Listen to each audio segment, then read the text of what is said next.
Hi, I'm Mahmoud, and today we're going to try to make this Yamaha THR10 practice amp work in a full mix.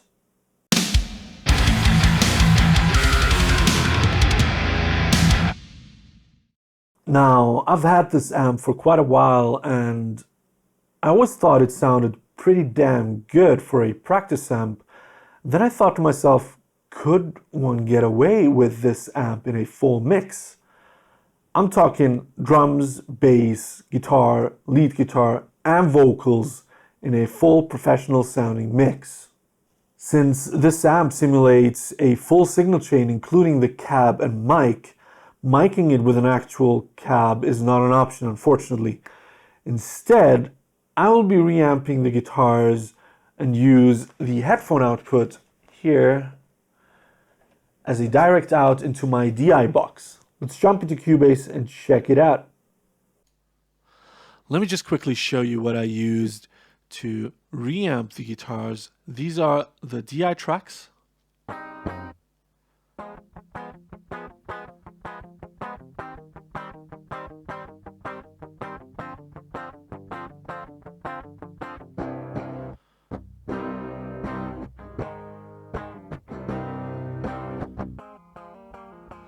And that's just the PRS straight into the computer.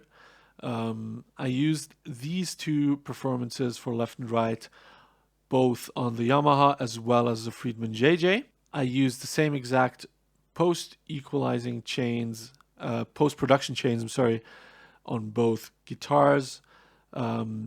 I did change the filtering a little bit, meaning the notches and like those annoying little frequencies that you get sometimes with guitars, or sometimes pretty much always. I just changed those a little. Same applies to the lead guitars. I used these DI tracks to reamp the Yamaha here. And now let's jump into the comparison. All right, let's check out the rhythm guitars first. Here's the tone that I came up with. Quick reminder, again, I'm just using whatever is available on top of the amp physically. Here is the tone. Please note, I am using the max on overdrive. The settings are, the drive is just barely on. It's just a nudge.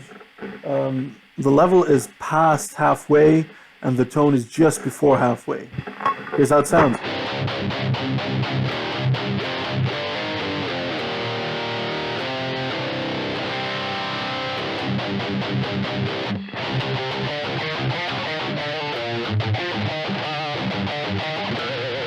Now, for comparison, here's the lead guitar tone. It's very similar to the rhythm guitar sound, except I added a bit more gain and a bit more treble and a bit more mids, just a bit more of everything to push it further in the mix. Here's how this sounds.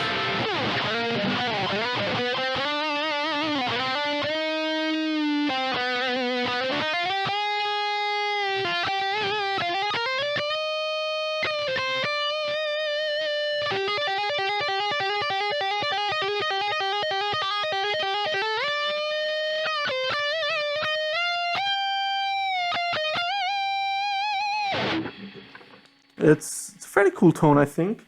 Now, you might be asking yourself, why am I not using any delay or reverb or anything like that that is typically used on a lead guitar sound?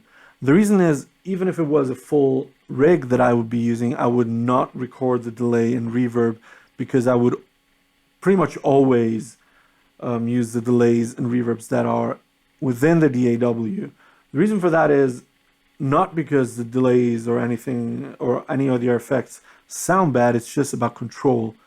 This way I can use the stuff that is in the DAW, test out what I like, and still change things around if I don't like them afterwards. That being said, there's nothing wrong with these effects. In fact, when I'm practicing, I'm using them pretty much always. Let's reamp these tones, the performances that I've already showed you in Cubase, and listen to them and see if they can stack up against the Friedman. The clothes of the night start to darken the sun. We drive so our bombs and the weight of our guns we get numb. But I will not be stunned. I will continue my run.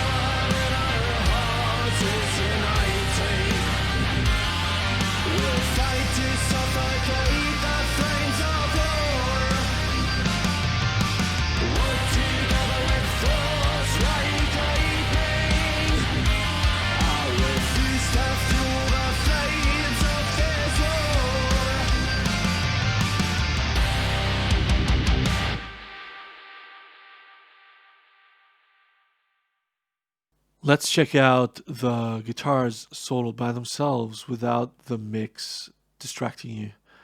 Here they are. We'll be jumping directly from the Yamaha to the Friedman and back and forth. Keep in mind the lead guitars are playing as well, and these are also respectively the Yamaha and what I used in the original mix, which was the Tone Forge JST Jason Richardson signature model. Here we go.